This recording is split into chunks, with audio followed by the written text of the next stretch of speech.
Hello बच्चों, good afternoon. मैं Dilip Kumar, biology teacher, आप लोगों को कॉन्सेप्ट रेपरा दाऊदनगर में स्वागत करता हूं। आज मैं बायोलॉजी के उत्सर्जन चैप्टर को आगे बढ़ाते हुए लेक्चर नंबर 6 की ओर ले चलता हूं।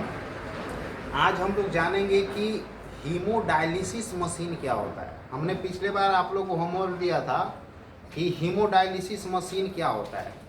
तो सबसे पहली बात कि हम लोगों ने ब्रिक की बात किया था कि जब मानव का जो ब्रिक होता है, जिसे किडनी कहते हैं, वो जब खराब हो जाता है अर्थात काम नहीं करता है, यानी जो बेकार पदार्थ जो शरीर में बनते हैं और यदि वो बाहर नहीं निकले तो बहुत ही हानिकारक होता है, अनेक तरह की बीमारी पैदा कर सकता है। तो जब दोनों ब्रिक खराब हो जाता है तो नाइट्रोजनी पदार्थ को निकलने का कोई रास्ता ही नहीं रह जाता। तो हमारे साइंटिस्टों ने क्या किया कि आखिरकार इसका प्रयोग मतलब रिसर्च करते करते करते एक मुकाम पर पहुंचा और वैज्ञानिकों ने एक ऐसा मशीन तैयार किया जिससे के माध्यम से बेकार पदार्थों को शरीर से बाहर निकाला जा सके और व्यक्ति को अधिक से अधिक दिन तक जिंदा रखा जा सके। तो देखिए भाइयों, सबसे पहली बात कि आखिर ब्रिक खराब होता क्यों है। तो यदि कोई व्यक्ति ज़्यादा दिन तक उसे शुगर की बीमारी हो, जिसे डायबिटीज़ कहते हैं, या किसी को हाइपोटेंशन हो या हाइपरटेंशन हो, यानी उच्च रक्तचाप हो या निम्न रक्तचाप हो, जिसे आप हाई बीपी या लो बीपी कहते हैं, इस तरह की बीमारी बहुत वर्षों तक रहे, 10, 15, 20 सालों तक, तो उस व्यक्ति का जो किडनी होता है वो काम करना बंद कर देता है, डेट मीन्स खराब हो जाता है। तो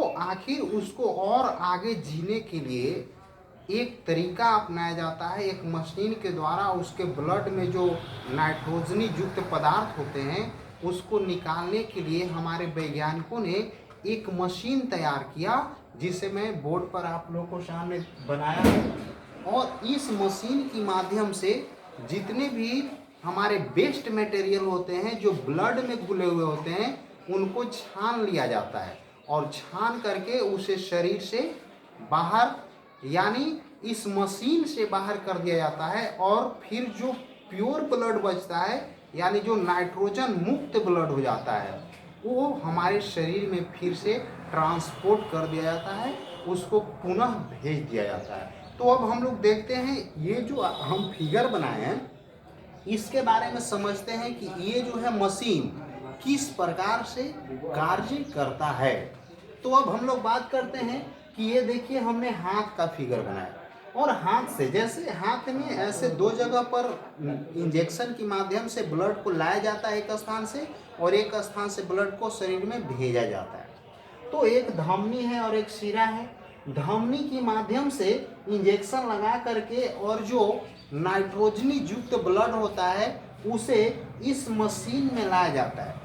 और लाने से जब ये ब्लड आता है तो इसको सबसे पहले 0 डिग्री सेल्सियस पर ब्लड को लाया जाता है, और 0 डिग्री सेल्सियस पर लाने के बाद फिर इसे 0 डिग्री पर इसे जमने नहीं दिया जाता है, और नहीं जमे इसके लिए इंजेक्शन के माध्यम से यहाँ पर प्रतिस्पंदन, ये जो संयोजन आप देख रहे हैं, ये जो है इंजेक्शन के माध्यम से कुछ दवा दिया जाता है जिससे ब्लड जम नहीं पाता है। 0 डिग्री सेल्सियस होता है बट उसे जमने नहीं दिया जाता है, उसे प्रतिस्पंदन के माध्यम से जमने से रोका जाता है। और ये जो आप देख रहे हो ये पंप लगा हुआ है, यहाँ दाब मापक यंत्र है, यानी ब्लड के प्रेशर को देखने के लिए यहाँ पर दाब माप यंत्र है, फिर यहाँ पर लगा हुआ है, यहाँ पर लगा हुआ है। ये सब ब्लड के प्रेशर को देखने के लिए दाब मापी यंत्र लगे हुए होते हैं कि प्रेशर ज़्यादा ना हो कम ना हो। एक फिक्स्ड प्रेशर पर उस ब्लड को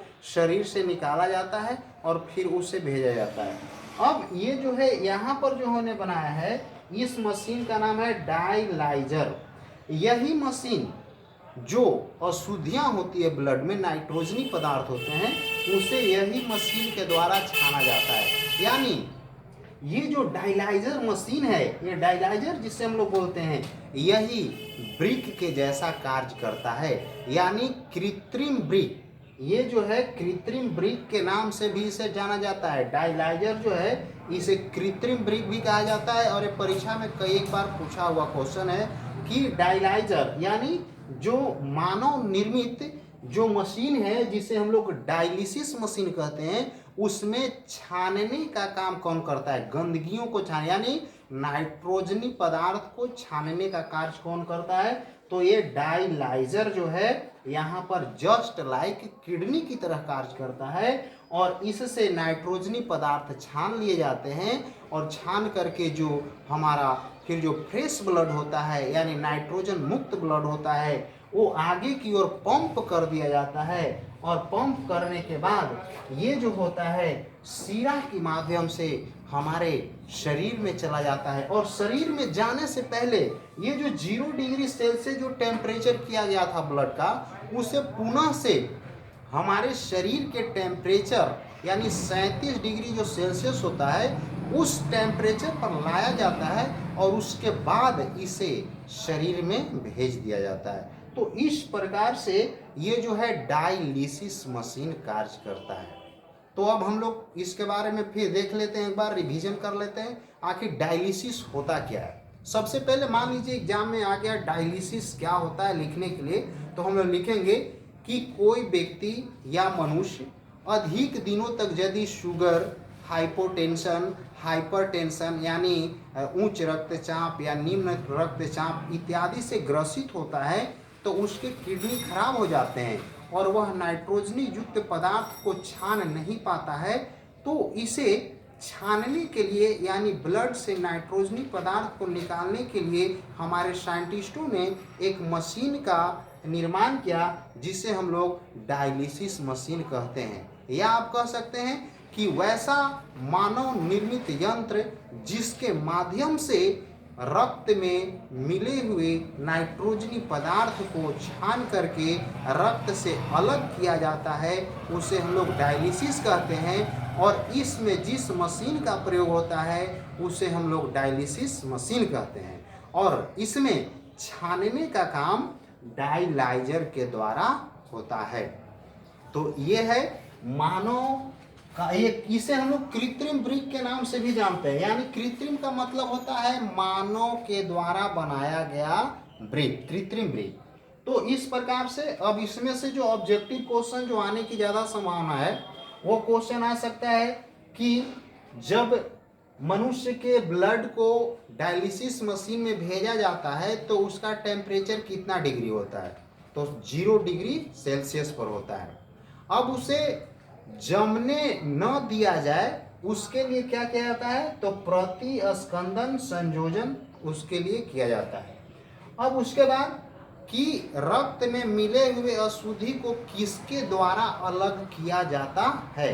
तो उसका उत्तर होगा डायलाइजर। ये डायलाइजर एक इस डायलिसिस मशीन का एक भाग है जो किडनी की तरह कार्य करता है। यानी आएगा कि ब्लड से अशुद्धियों को कौन छानने का काम करता है? कृत्रिम ब्रिक में, या फिर ये जो आप देख रहे हो डायलिसिस मशीन में, तो उसका उत्तर होगा क्या? डायलाइजर।